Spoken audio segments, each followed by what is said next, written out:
Hey, all right, it's 2 o'clock. I like to get started on time. I am from beautiful South Padre Island, Texas. My name is Shane Wilson, and I am the founder of Fishing's Future.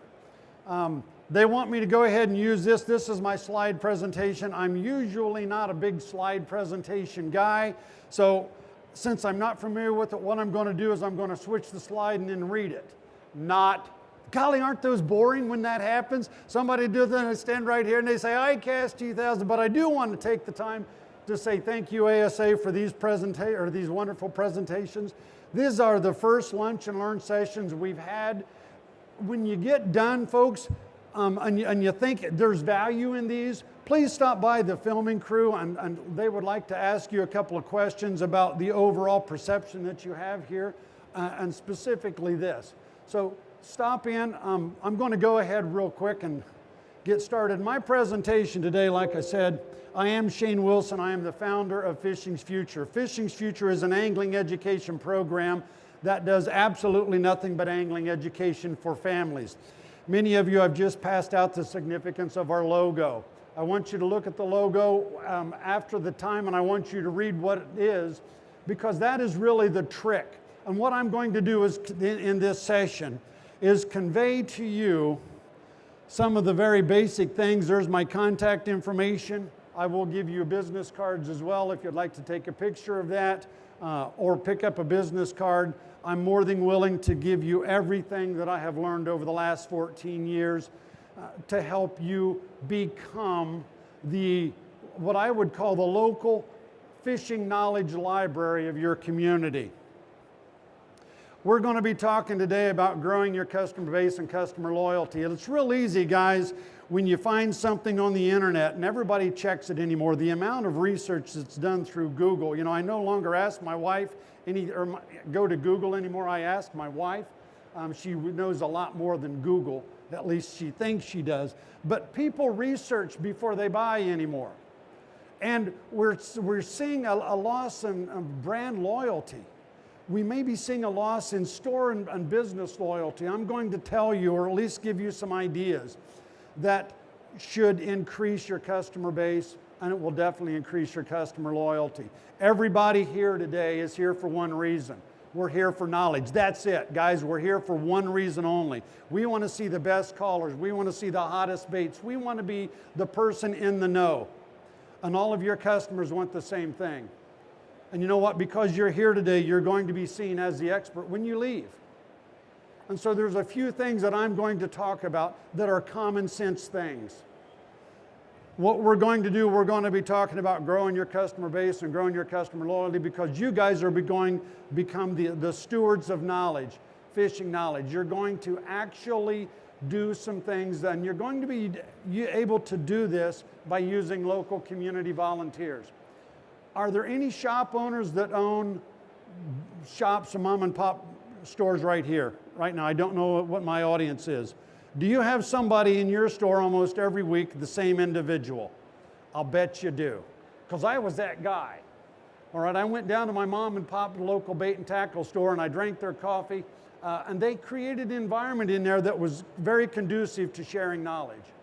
And I was down there all the time. Why? Because I wanted to find out where the honey hole is. I wanted to find the bait that's working. And because I came in there all the time, and this was like when I was 15 and 16 years old, he started asking me questions, and then I started talking to other people. And guys, those are some of the things that I'm going to share with you. I want you to become a source of knowledge in your community. People come to your store or your business looking for knowledge. I spent a great deal amount of time today talking with one of the engineers from Zebco. Why? Because last week I was in the Academy Sports and Outdoor store for 2 days, and I'm selling product for Academy Sports and Outdoors. I need to know more than that customer. So I'm talking to their engineer about some of the products that they have there. Folks come to your business, they come to your stores for that same thing. I want you to become, and you to set up the environment to become the authority so that people see you as the fishing library in your community. Empower others by asking them. Again, I'm 16 years old. I'm just a nuisance to the local bait and tackle guy until he starts asking me questions. And I start giving him some answers, and he said, hey, would you stand here and do something? Well, I started to do that, and it made me feel more important, guys. He was trying to keep me out of his store until he offers me a position to share knowledge, which is what I want to do anyway. And now I'm sharing knowledge, so now I'm in there more. And pretty soon it's like, hey, Wilson, would you do this outside? Because people were coming around and seeing when I was there, they would come and do this. Long story short, I spent 38 years in angling education, but I also spent it in the public school systems as an administrator and as a teacher. I just retired from the first grade. The last 4 years of my career went back into the first grade. So I'm an educator. I want you guys to start focusing on the education. There are 9 million brand new folks out there that are looking for it. And they don't know, and they walk into a lot of this stuff, and it's overwhelming. And they need what you guys have to offer, the knowledge that you're going to glean here. But a lot of us in the fishing industry, we don't think that fishing knowledge is important. Why? Because we grew up on it. I can fish like I can fall off a log. I grew up on it. When I'm 6 months old, I'm playing in the Manistee River in northern Michigan on a bass fishing trip. So learning to fish is okay. It was easy for me until I realized that there's millions out there that didn't have that experience. I wear the name Uncle Shane on my shirt because I've taught thousands of people and they call me Uncle Shane. You guys should be the uncles in your community and the aunts. I know that you are. When I do this, this is common sense, guys. These people that are looking to get in the industry right now, they don't know. They don't know. I taught a 76-year-old grandmother in Arkansas, one of the state parks in Arkansas, about angling. And she said, you know, I've been fishing all my life, and this is the first time anybody's ever showed me how to do a real knot, a real fishing knot, just a simple cinch knot. She said, nobody's ever showed me that. I just used a granny knot several times. You know, and I'm like, wow, where did we fail you, hon? So I want you to start with the basics. We all can tie the cinch knot. We all can do the improved cinch knot or the improved clinch knot. We can do those knots. People don't know that. But you know what? If you start with that, and please don't use an eye bolt when you do it. Take one of your larger hooks and just file it down. An eye bolt's not what I fish with. Take a larger hook and file it down and put a piece of thread or a piece of rope through it or some 30-pound test or something, and then show them. That gives them the dexterity, that gives them hands on something that they can do. And they can become very successful at it. Y'all can probably do the fisherman's knot or the cinch knot behind your back. I know that you can probably do it. You've been doing it for years. They've never done it. You show them and then you do this. You do this. You tie it, you wrap it around, you twist it 6 or 7 times depending on the test. You stick it back through, and then you say this. And please say this. Do you believe in magic? Do you believe in magic? And get down and elevate your voice a little bit. Yeah. And somebody says, oh, yeah, I believe in magic. Then you say, let's blow some magic breath on it. And you blow it. And then you pull and you go. And then you over-exaggerate it. You go, wow, wow, look at that. And you do it again. And what that does, folks, that instills confidence in them. That instills success. That instills excitement. That's what fishing's about. Fishing's 2 things. It's hope and excitement. Every cast I hope. Talk about lifting the spirits. And every cast is excitement because I've got hope. So you teach that knot. Well, you know what? If you say, we're going to do this next Tuesday at 3 o'clock, come in the store, I've got a brand new bait. They're going to be there. And you might show them another knot. So I want you to start with the basics, the things that we overlook. The things that really aren't important to us, even though we use them every day when we're on the water. But they just are secondhand. I wash my hands when I get down in the restroom. Secondhand. When I was in the first grade, I taught first graders how to wash their hands. We got 9 million first graders out there right now because of COVID. So start with the basics. Your baits, your tackle box, you know. I started Fishing's Future in South Texas. It's all salt. I live on a beautiful tropical island called South Padre Island. But we've got chapters in Reddington, California. We've got chapters in Minnesota. We've got chapters over here in South Texas or South Florida. In fact, here's our master anglers, Mike and Tanya Schultz. that have the Fishing's Future chapter over here. We've got chapters in Pennsylvania. We fish different waters, so what we need in our tackle box has to be different. It's tailorable.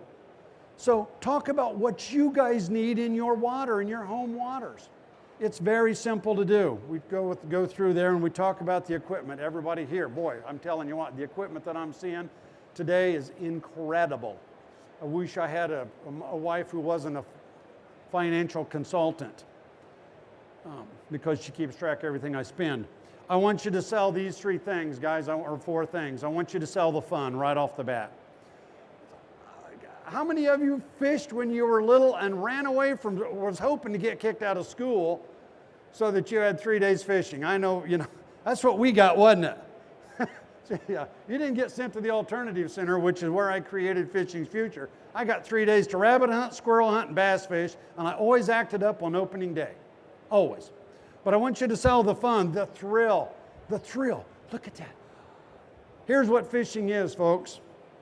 And this is what sells. You bring people in and you're sitting there and you're sitting on a bank. We do families, not kids. And here's the difference, the significant difference between doing kids and families. I take this little 8-year-old girl, and let's say her name is Bobby, and I teach Bobby how to fish. How do I do it? Well, because I give her a fishing pole and a bobber, and I say, Bobby, come stand right over here with this worm and put it in that little tank right there. Bobby comes over and Bobby catches a fish. Of course she's going to catch fish. And she goes home and she says, Mommy, and here's Mommy. Mommy is a single parent. Mommy's having a real hard time working. Mommy doesn't know what to do. Dad gets Bobby every other weekend. But Bobby says, Mommy, I want to go fish. And Mommy says, honey, I don't know how to fish. Well, Daddy comes in the next week, and Daddy gets Bobby, and she says, what do you want to do, honey? Well, I want to go fishing. Well, honey, I don't know anything about fishing. So the little girl can't go. Now, what I do and what I think you all need to do, and I'm going to ask you to do this, is you all need to work on the family. Focus on the family. You take Mommy in there and you teach Mommy the knots. And while you're teaching Mommy the knots with Bobby, you say this to Bobby. Bobby, I need you to pay attention because your mama's going to forget this. I need you to pay attention because Mommy's going to forget this. And what's that do to Bobby? Bang. Man, it makes me a little bit more powerful because I'm going to help my Mommy. You're addressing the child, but you're really sending subliminal messages to the parent. And you're teaching them. And you go from individual stations that you do. And we've got the curriculum laid out. It's very simple, folks. It's very simple. But you go through and you lay it out. And you have this little girl and this parent right here.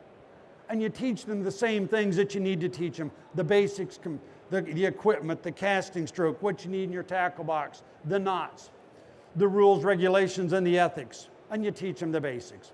Very simple. And you make them hands-on. It's not, this is how you do it. No, it's hands-on. Everything is hands-on. Take that hook, file it down, take that string, give it to them. A piece of yarn works well. Give it to them, let them tie it. It's real hard to untie those, so I would say nylon rope's better. Anyway, you're doing that. And here's Bobby's next week. After that, she goes home. She goes, Mommy, I want to go fishing. I learned to fish. And Mom says, you know what? I learned how to fish. Let's go try that. We can do that. By you involving the parents at this moment in that instructional process, you're not only teaching Bobby, you're also giving the parent the knowledge and the confidence to try it on their own. You know what that's going to do? That's going to bring them right back to your store or right back to your product, and they're going to buy it. Because if you do it correctly, they should have the confidence to go and try it on their own. Or they'll come back and ask you questions. You're sold the fun, the thrill, the excitement. Oh, my word, encouragement. Guys, if I would stand up here and cast, I've been fly casting for 55 years. Somebody would find a flaw in my stroke. If I'm flipping and pitching, somebody's going to say you're doing it wrong. And you know, you're right. You're absolutely right. When I was at the Alternative Center, I would take those kids that everybody labeled bad kids. They're just kids like myself that got stuck. They couldn't do the rabbit hunting because, oh, that's not the politically correct thing to do. Don't want to kill that poor little bunny. Sorry. Ask me how I feel later. But they would send them to me, which gave me the opportunity to take those bad kids, which are really leaders in the community, and I would take them out. The bad kids are just leading them down the wrong path, but I needed to turn that around. So I'd take those kids, and we were doing community service projects. out there in the community, and they became self-sufficient. I was encouraging them. You can do this on your own, son. You need to encourage that mama. You can do this. I know you can do this. I know for a fact that you can do this. But you can take that child out there and you can fish. Guys, what I'm talking about right now is I want you to start to address the angling education that needs to happen. We have 9 million people. If each of them spends $5, that's $45 million into the system. They're all going to buy fishing licenses if we do what we need to do. And it's not that hard, because here's the secret. The secret's right there, and the secret's with the parents. Do not overlook the parents. I do not believe in giving a child a fishing rod. I don't believe it. I mean, I don't believe it. I believe in this. I believe in teaching this. I believe in teaching the basic skills. I believe in showing that child this is a fishing rod. It's just like a gun. Barrel up. Make sure we teach that. Then I believe in giving them a bait that works.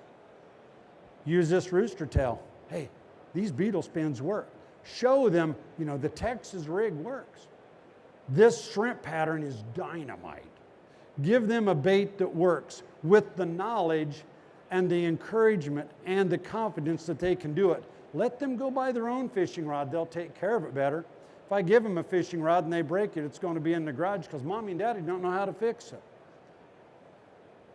So maybe I'm a little different. I am not here, and I didn't start Fishing's Future to create anglers. I did not do it. I started it for this very reason. I buried a son a long time ago, mine. And I understand the importance of family. And families don't know how to spend time together. They do not know how to engage. I can take you to a soccer game, and I can sit on that sideline, and I can say, run, kick that ball, go. That's encouragement, that's cheerleading, that's not engagement. I want to give them something that they can do with their kids, their grandkids, their great-grandkids, their nieces, aunts and uncles, their grandmothers and granddads. The last time I took my father fishing, he was 87 years old and he was blind. He's in a wheelchair and he says, I can't do this. I said, sure you can, Dad. We grew up fishing Century, spinning spin cast, Century, the old green Century spin cast reel. I said, Dad, you can cast it? Yeah. So I wheeled him down to the pond and we put a hook on and a bobber, and I said, just cast out in front. Here's he can cast, it's muscle memory. And he could feel when the fish bit. And he could reel it in. That's what I did. That's what I did. So that's what y'all can do. I'm really excited about these Lunch and Learn sessions. I'm excited that you took the time, guys. You took the time, but what I want you to do before you leave, I want you to read the significance of that logo, the Fishing's Future logo. Many of you already have. I do have business cards. I am here to help you. We have chapters in 20 states. We need chapters in 80 states. But that's the thing, and you have to build a conducive environment for education in your facility, in your shop, in your business, in your organization. Why? Because you're here for knowledge, and so is everybody else. So I don't know how long I've been talking. I could go on forever. What time is it, sir? 1:20. Good. I've got a little bit more time. What time? 2:20. Well, it's 1:20 in Texas. That's where I'm from. So we're going to be here another hour and 40 minutes. I would love to filter questions. You don't know your audience when you're going to do this and make these presentations, but it is truly an honor to be here. Okay.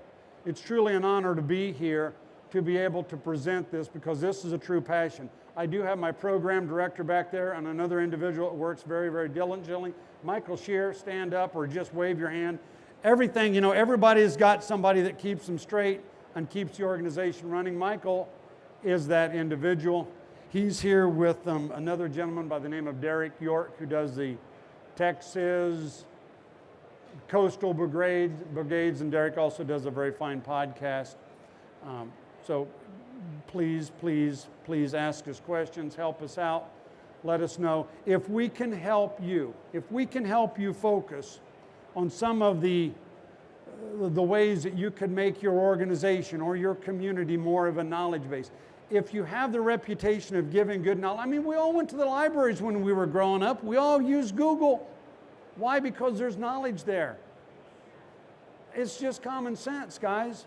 So what we need to do, we need to change the whole paradigm, the whole shift, so that we can get back in and give these 9 million new people the thing. You know, and I talked with Liz about this earlier, the 3 R's: recruit, reactivate, and to retain. We need to do that, but I want to flip it. I told Liz we need to flip that. The retain is our low-hanging fruit. It's our low-hanging fruit. All we need to do is give them a little bit of knowledge. They're going to fish anyway. They're going to buy licenses anyway. Now, how do you reactivate? Oh, this is so easy. And this is where the excitement comes in. The reactivation is this. You provide some educational something like this. And you say, fathers out there, let's do a father-daughter thing. Or granddads, let's do a grandpa appreciation. Bring your grandson and we'll teach him knots. So then they do that, and we reactivate grandpa by saying, now take him fishing. When you do that, you're also telling them, grandpa, you're living a legacy from your grandson, and we are all of a sudden recruiting. So that's how we fulfill the 3R requirements. I flipped it. I'm retaining, reactivating by getting the aunts and uncles. Like I said, I wear Uncle Shane on my shirt. I want to be everybody's uncle. Why? Because that means I would give them the gift of fishing. That's what that means. Uncles teach their nieces and nephews how to spit, cuss, do other vulgar things, and how to fish. That's it. How to whittle. That's what uncles do. And that's why what a wonderful title. It's also family, because we in the fishing industry are family. We are family. I mean, it's a common ground. No matter where I go, if I'm out in the water someplace and I'm talking to another fisherman, he's probably going to give me some inside information, because it's a family, it's a camaraderie. So we need to get back to that, folks. And you do it through one way and one way only, through education. That's it. Education is the key. So I would love to ask you, or have you guys ask me some questions. I'm more than willing to help. I do live in beautiful South Padre Island. If you want to come over to fish, please come over. We can talk in the boat. That's my favorite office. You have a question, sir? I do. Thank you very much for coming and presenting. My word. When you're given these basic 101 level type classes to this audience, what's the time frame that you like to spend with them? Is it a half a day, a full day, a weekend? You know, when you bring them in the door, is it something that you do over a period of time and have them keep coming back all at once? What's the basic structure? Great question. Great question. I'm going to answer that in multiple levels. You know, we're all out there and we all fish. And when we're fishing, if we see somebody that needs something or somebody asks us a question, we're already doing our angling education. When Fishing's Future runs what we call our signature family fish camp, which is it's about a 4 to 6 hour, depending on how long how well the bite is, and I'll tell you how we do that. It's about a 4 to 6 hour session, and we have 5 different stations. Each station is 20 to 25 minutes, and they rotate. Within each one of those stations, we also have, and this is where my knowledge and education, I also have a different volunteer at a different station.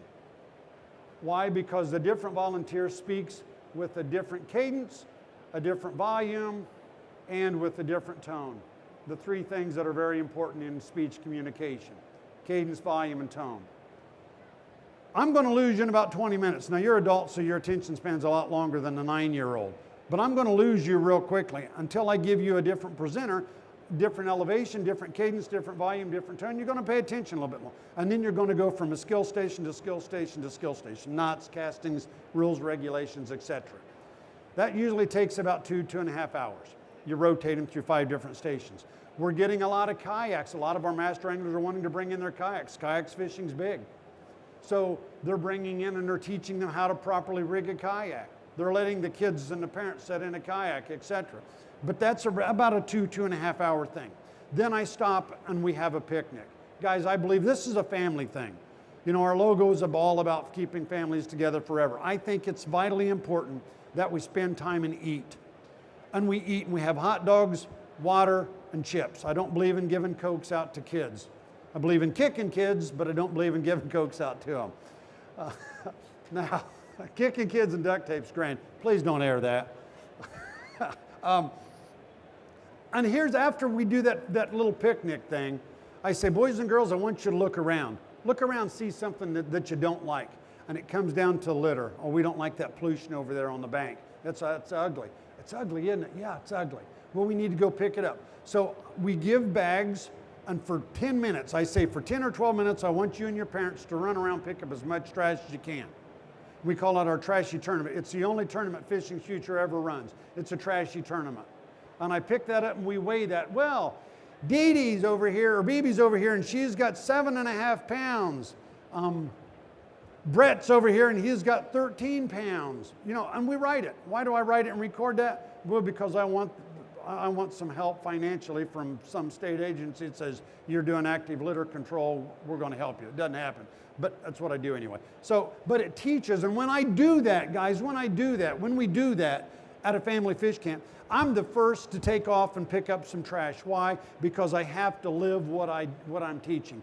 I'm the first, and I'll run around and I'll pick something up and I'll put it in their bag, and I'll run over there and I'll pick something up and I'll put it in their bag, and I do it for just 10 or 12 minutes. You'd be surprised the amount of trash you can pick up. And I bring it over, and I do something that I shouldn't do, but being in the educational field, I do it. I say, boys and girls, I want you to say this. People who litter are pigs. I want you guys to say it. I want you to experience it. Say this, people who litter are pigs. Say it again a little bit louder so I can hear you. Oh, we can't say that. Oh, we can think it. We can't say it because it's politically incorrect to call somebody a name like that. But it's even more politically incorrect for them to throw that trash down and think it's okay. And you see the parents go, ooh. But you know what you've done? You've just taught a child a very important lesson. You need to respect others. You can't call them names. But they shouldn't throw trash down. And if they do, I'm responsible to pick it up. And I do. And they see that because I'm out there picking it up. And we bring it back. Again, I'm teaching. Education, guys, is everything. It's the key. It's who you are. You are fishing's future. You just don't know it because you're not looking at it from the educational perspective. But anyway, we pick that up and we bring it up and then we go fishing. And I give the fishing rods to the parents. Why? Because parents don't know how to engage with their kids. The kids come, the very first thing a kid wants to do is, hey, we're going fishing. 2.5 hours later, he's picking up trash and he's excited about it. And 20 minutes after that, his mom and dad has a fishing rod and he wants to go. But you know what? I give the rod to the parents. I give it because you give it to a 9-year-old boy who's excited. He runs down on the pier. He catches the tip in between two boards and he breaks it and he brings it back. He says, this fishing pole's breaking. That's when I think it's okay to kick the kid. That again, don't put that up there. But so you give it to the parents and you say, listen, you know the skills. Walk this down and you go fishing with them. That puts the parents in charge again, guys. They don't know how to do it. They know how to be a friend. They know how to be a cheerleader, but they don't know how to be a parent in charge. So you're helping that family structure out. Again, I'm bringing the family closer together. And we fish. And we fish for 20 minutes to an hour and a half, depending if the bite's good. If the bite's not good, I want to stop them early. And they're going to say, no, I want to fish a little bit longer. That's the feeling I want them to have. So we stop them early. If the bite's on, I'm hollering. You've never seen Michael Sheeran work until there's a group of people that have a fish on. That guy, how many pairs of shoes do you go through a year? 3 or 4? Incredible. If somebody manufactures shoes, look me up after a bit because we need a sponsorship here on shoes. You think I'm kidding, I'm not. I can show you old pictures. But we're very animated on that. We need to show the parents how to be excited again. And we do. And if the fish bites on, we fish for about an hour and a half. After that, we bring them all back together and we present them with a nice little certificate that says, you know, Fishing's Future presents this family, not the child's name, the family's name. Long story short, if you do not take the FTR, I want you to at least get this edition. The Fishing Tackle Retailer, many of you probably already taken. On page 16 of this edition, I've written a story. And I've written a story about it, and the story came about because Mark Nichols, I've followed Mark Nichols for a long time. I fished Mark Nichols' shrimp forever. Well, the little boy standing next to Mark Nichols is a little boy by the name of Brett Hill. Brett Hill's on Mark Nichols' pro team. And I said, wow, Brett, you're on that team. And he said, yeah. So I went back, and in 2008, I taught Brett how to tie his fish knot, his first knot, which was the fisherman's knot or the cinch knot, with his mother. And I've got a picture of Brett and his mother in my family fish camp. And I've got a picture of Brett, me handing Brett that little certificate. 11 years later, I've got a picture of Brett and Mark Nichols standing together. And Brett fishes DOA lures, and he's his own captain in the lower Laguna Madre off beautiful South Padre Island, Texas. So that's where it goes. Your education today, you won't see the benefits or the effectiveness of it. But it'll come back later when that individual brings back their niece or their nephew and says, I want you to meet this guy. His name is Brett. What's your last name? Brett Fitzgerald. Brett Fitzgerald taught me how to fish. I want you to meet him. I posted a picture on our little Facebook page just the other day. It's of this little bitty kitty. Maybe you've seen it. It was circulating around on Facebook. This little bitty kitty overlooking a little bit of water that's been spilled on a black floor. And in the water is this gigantic, beautiful tiger. And my comment was, this is your reality when you teach people how to fish. You become a hero to that individual. That's where we need to go. That's what we need to do.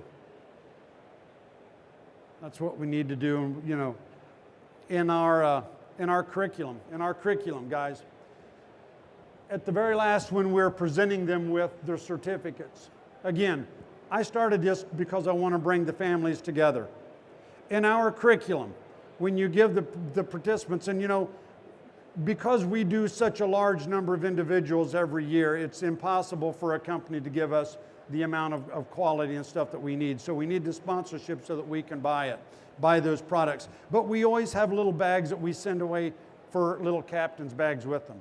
And each one of my volunteers has a bag. Maybe you've got a beetle spin, or maybe you've got a bobber, or maybe you've got a package of hooks or sinkers or whatever. And the boys and girls all line up. And they line up, and then I say, wait a minute. I want you to right now to stop. And now listen to this. I want you to go to your parents or whoever brought you and give them a hug and tell them you love them. I've had moms cry. My 13-year-old has not hugged me in public in a year and a half. And I say, boys and girls, I didn't hear that. I love you, Mommy. I love you, Daddy. I make him do it. I make him do it. I make him do it. Why? Because my philosophy is I want to teach this, but I want to give them this so that they can grow together. That's what completely separates us. I do not know of another curriculum out there where you tell your parents or your kids, literally, go to your dad and give him a hug and tell him I love him and I better hear it. And you know what? At that moment, I've got them eating out of my hands because they want those trinkets and those baits that I'm going to give them. That's the real magic. I had a guy who was he's a doctor, and he was an orthopedic surgeon. And he was there, and he said, Shane, I want to tell you, you've caused me to change my priorities in my life.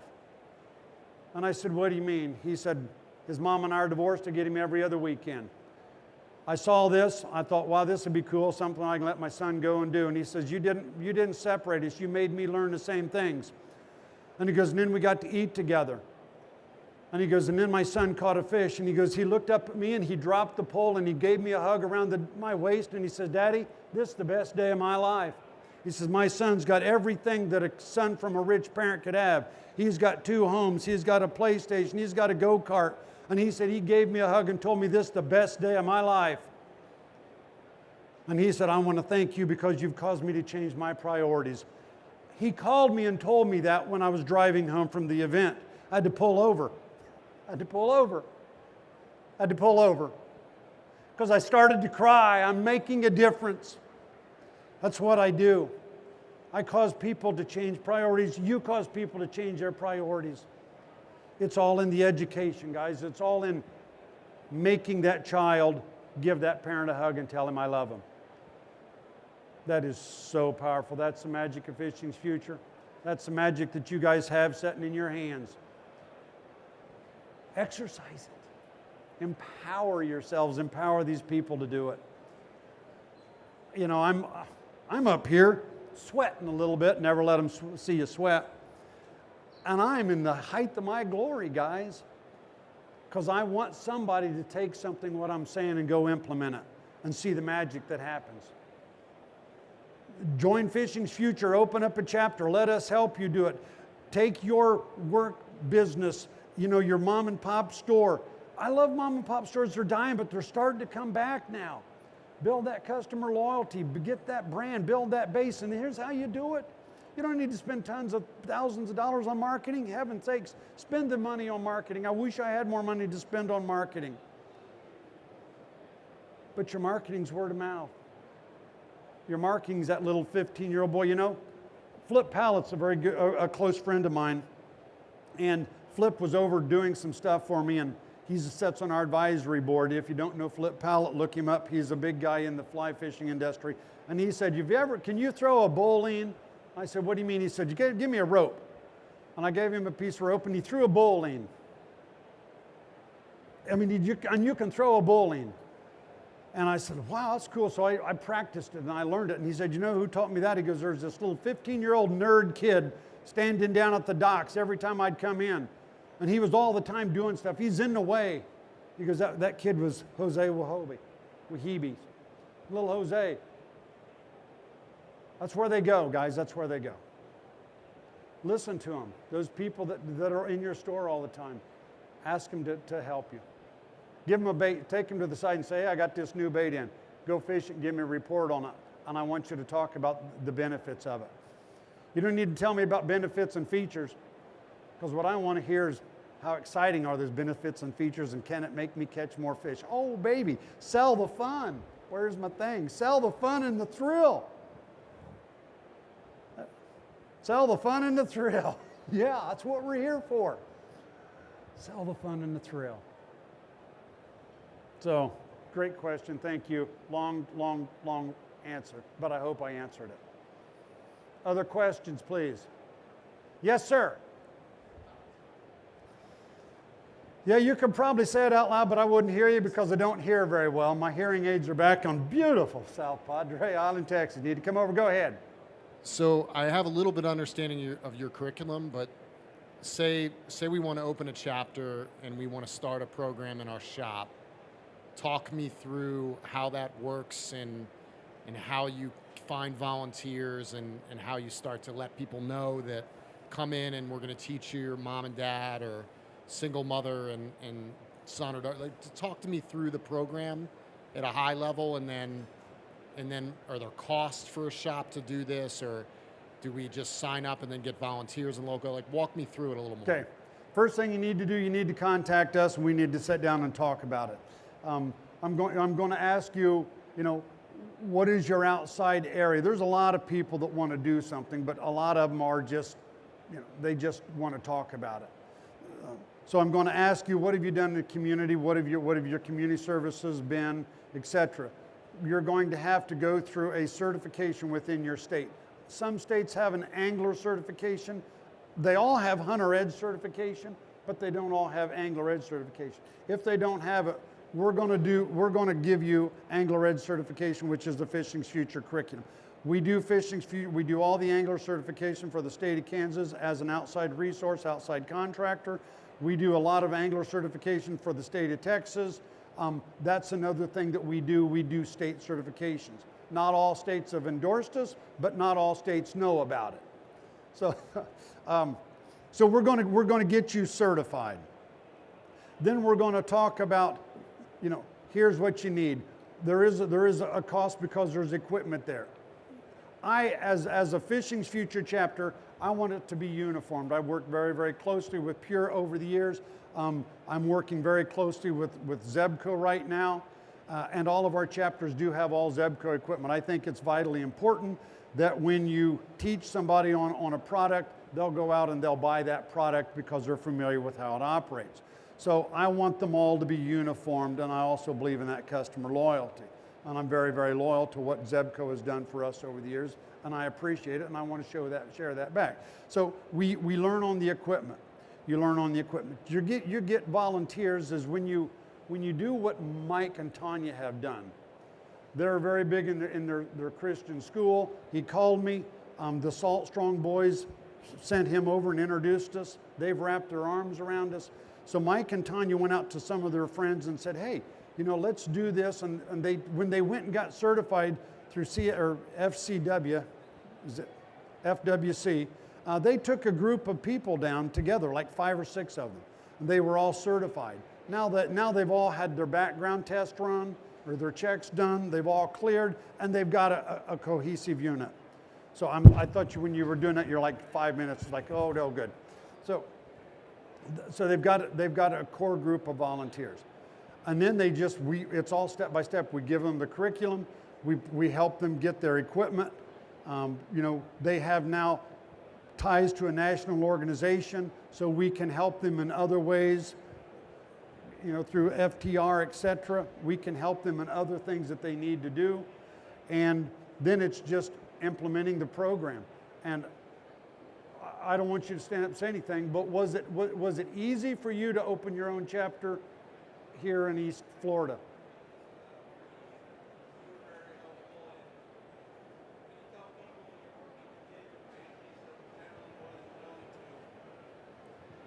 I was going to say it's pretty easy. Generally, when you tell people you're working with kids and families, they're more than willing to help out. So for us, it was pretty simple. Shane got us the equipment, we got the materials, and it's been pretty painless, I should say. It's a curriculum that's been alive since 2007, and we've been modifying it over the years. These are things that work on common practices, and it's basics also. So, and that's how it would go. And then, we do carry insurance, but also if you're registered within your state while you're doing the angling education, their insurance covers it. So, but it's once people find out that you're giving quality education, it becomes, man, people come to you and they want to know more. And when you do events for a father and son or a mother and daughter or another organization, folks and it's word of mouth, and word of mouth is what's going to bring people back to your store. There's Academy Sports and Outdoors has adopted several of our chapters as a pilot, and it's been very, very successful for them because they understand that they sell a lot of product, but they need education. And I'm going to educate you differently than a biologist, and I'm going to educate you differently than somebody on the floor who's getting $14 an hour. I'm going to sell the thrill, the excitement, and the fun of the darn thing, because I love it. So, and you would do the same thing. Other questions? Guys, I'm not that good. Well, somebody's got to have some other questions here. I'm not going to, listen, when you do, please make sure that your volunteers don't tell fishing stories. I've had to sit down with my volunteer, listen, they came to learn something. They didn't come to hear your great fish story. Fishermen love to tell stories, and you got to talk to them. Michael does a thing that he's taught me, things I'm going to continue, things I'm going to stop, and things I'm going to change. Very good. Wrap up with your volunteers. I always have a volunteer meeting right after to say, hey, things were, and I didn't have it in those terms because I didn't think like that, but his is a lot more organized. Things I'm going to continue, things I'm going to stop, things I'm going to change. And you're telling my your fish stories, things I'm going to change because I didn't come here to listen to your fish story. So, it's common sense stuff, guys. I want you to leave inspired. I want you to leave with, hey, I can do this, or I'm going to do this. It's very simple. You do the basics, and you create an environment that allows others. And then you ask them. If there's somebody hanging around the store, they're hanging around, they got some knowledge. Everybody's got a purpose. They've got some knowledge, ask them. Do you know how to tie the fisherman's knot or the cinch knot? Sure. Would you mind teaching it? And don't use an eye hook or an eye bolt. Oh, and everybody does, but I don't. Why? Because I want them to know that It's a fishing hook. It's what they're going to be tying. Now, I do want you to file it, clip the barb, and file the point. No, make it safe for them. Safety's priority, literally. Whew. Say it again, sir. Before COVID, yes, sir. He asked me, he goes, are you tracking any numbers? Yes. We did it, listen to this. So I started this organization in 2007 and we've grown.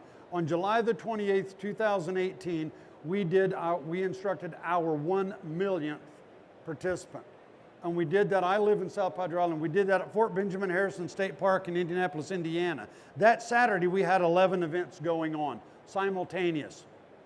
Because if you open a chapter, it's your chapter, you're individual, you know, and you're required to run at least 3 events a year. You're required to report the demographics to your state department, aquatics ed department, so that they can help use your volunteer hours when they're working on grants, etc., as a match. And you're also required them to report to us and post your pictures on our Facebook page. That paperwork is the downfall of a volunteer. They love doing the events, but they don't do the paperwork. Before 2019, and we did, like I said, we did our millionth on July the 28th, 2018. A little boy by the name of Silas Fix. I can remember him like it was yesterday, because I didn't start out to do 1 million people. I did it to bring families together. And I grabbed little Silas by the chin like this, and he was 11 years old. And I said, Silas, I've been waiting 11 years for you. And he looked at me like, well, he didn't understand that. And then it's like, wow, 1 million people. We were averaging about 140 to 147,000 a year of people that we would engage, because each chapter, you know, if you start doing and you do 3 events a year for 2 consecutive years, which is the agreement that you say you're going to do, and you're going to take care of your own equipment, which is in the agreement, and I'm going to provide you with all kind of support and encouragement and help that you need, because that's what I'm going to do for you. People are going to come to you, and we've got master anglers. Michael, how many events did you run, not last year, but the year before? How many? 121 events. You know, now thank goodness that he has the time. There are other master anglers that just do the 3. There's those that just do 1 or 2, which is, you know, I can't weed out the chaff, and I'm trying to figure it out. But there are others that I'm going to say average of 15, 20, because people come, and first of all, it's their passion. They want to do it. School teachers and firemen and retired individuals are a lot of who makes up fishing's future, because they have the time and the desire internally to help.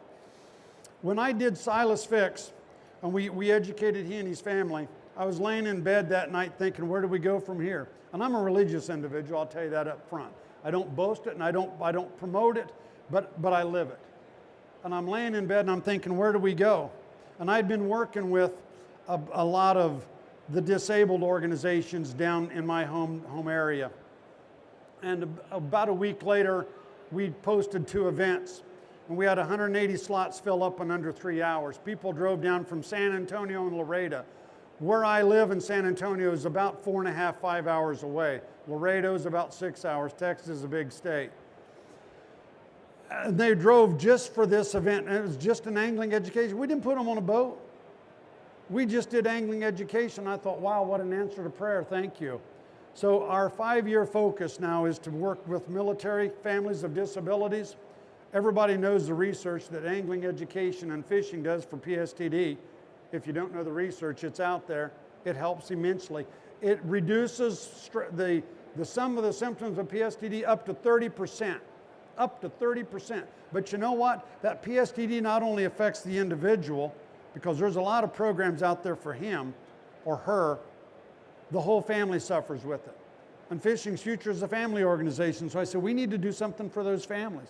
So our 5-year focus was on families with disabilities and military families with disabilities. And so on the back of my business card, and I will give it to you, we came up with another logo. There's our original logo, and that's the logo that you see all over the place. But our original logo is a military one, and I'll give it to you. It says, Fishing's Future, proudly supporting our military families. And so you start doing things for those guys. Why? Because they deserve it. They've given their life to fight for the freedoms that we all have. So it's to me, it's like falling off a log, guys. I've been doing it for 14 years. Thank goodness I've got people like Michael Shear and the Schultzes over here and other folks across this country that have embraced this philosophy. You're not going to do a kid event, and you're not here to create new anglers. You're here to provide the family with something that they can do together for the rest of their lives and for generations on. And if you do that well and you do it correctly, you're going to make money in your business. We're going to sell more fishing tackle. We're going to sell more fishing rods and more baits. Your store is going to go through the roof. People are going to come. You're going to have to expand it. You're going to have to get a new coffee machine. It's just going to all happen. It's just going to all happen. You build it and they will come. You teach it and they'll fill it up. Oh, yeah, Michael's going, hey, Wilson, get on track. I want to say thank you to each and every one of you. Thank you, thank you, thank you, thank you, guys. The Boy Scouts does a great job of what they do. I guess the Boy Girl Scouts or the he-she's now, which is, you know, don't you love America now? It's a good country. We got to grow with it, and we grow through education, flat out. It's a real honor. Thank you, Liz, for letting me stand here and do this. I will give you each my business card real quick. So let me run through. It kind of reminds me of being back in the classroom again.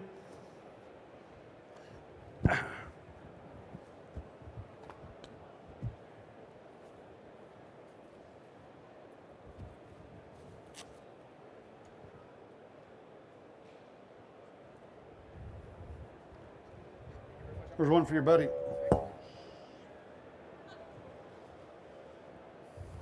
I don't want a repeat of the Naked Gun.